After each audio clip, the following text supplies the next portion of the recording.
Video में दिख रहा शख्स 32 देशों के मिलिट्री संगठन नाटो का चीफ है। इस शख्स ने रूस का नाम लेकर भारत और चीन को सरेआम धमकी दी है।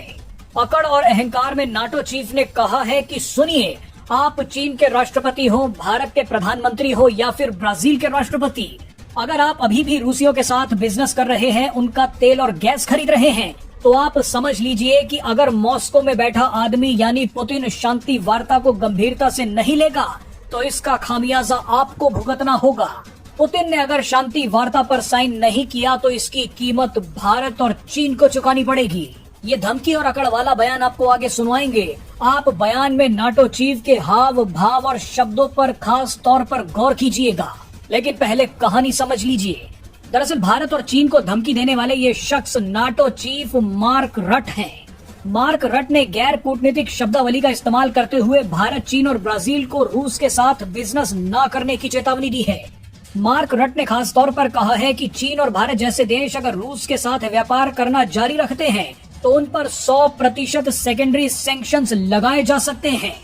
भारत और चीन को जो ये धमकी दी गई है उसके पीछे एक बहुत बड़ा खेल है। दरअसल ये बयान नाटो चीफ मार्क रट जरूर दे रहे हैं, लेकिन ये शब्द और भाषा डोनाल्ड ट्रंप की बोल रहे हैं। डोनाल्ड ट्रंप बौखलाहट में बार बार भारत और चीन पर अमेरिका से ट्रेड डील करने का दबाव बना रहे हैं। ट्रंप चाहते हैं कि दुनिया की दो सबसे बड़ी मार्केट यानी भारत और चीन रूस नहीं बल्कि अमेरिका के साथ व्यापार करें, और वो भी अमेरिका की शर्तों पर। लेकिन ट्रंप की अकड़ का असर भारत और चीन पर नहीं पड़ रहा। भारत और चीन लगातार रूस से व्यापार कर रहे हैं और व्यापार को बढ़ा भी रहे हैं। ऐसे में ट्रंप की आवाज बनकर नाटो चीफ भारत और चीन को धमकी देने आ गए। नाटो चीफ का ये बयान देना साफ करता है कि भारत और चीन को दुनिया के सबसे बड़े मिलिट्री संगठन की तरफ से चेतावनी मिल रही है, यानी भारत और चीन को सैन्य हमले का डर दिखाया जा रहा है। अमेरिका समेत कोई भी नाटो देश ये नहीं चाहता कि भारत और चीन रूस से कोई भी संबंध रखे, लेकिन भारत और चीन को कोई फर्क नहीं पड़ रहा, बल्कि भारत ने तो एक ऐसा बयान दे दिया है जिसे सुनकर डोनाल्ड ट्रंप और नाटो देश पागल हो जाएंगे। भारत ने कहा है कि अगर हम लगातार रूस से कच्चा तेल नहीं खरीदते तो दुनिया भर में तेल की कीमतें आसमान छूने लगती। अगर रूस से कोई तेल नहीं खरीदता तो दुनिया भर में तेल की कीमतें 120 से 130 डॉलर प्रति बैरल तक पहुंच जाती। यानी भारत ने नाटो को जवाब दिया है कि शुक्र करो कि हमने रूस से तेल खरीदना जारी रखा, वरना पूरी दुनिया में हाहाकार मच जाता।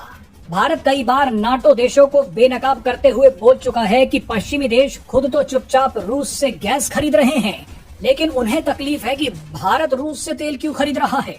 बहरहाल अब आपको मार्क रट का धमकी वाला ये बयान सुनवाते हैं। वैसे मार्क रट और ट्रंप को पता नहीं है कि अगर रूस, भारत और चीन मिल गए तो नाटो एक दिन में साफ हो जाएगा।